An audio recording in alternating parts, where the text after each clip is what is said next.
You are looking at Julian's pronunciation guide, where we look at how to pronounce better some of the most mispronounced words in the world, like this other curious word. But how do you say what you're looking for today? Let's learn how to pronounce this word.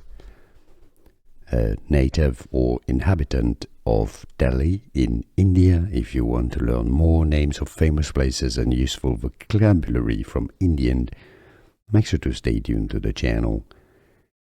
So the city name is Delhi, and then you just add an ite. Yes, so it's not Delhiite.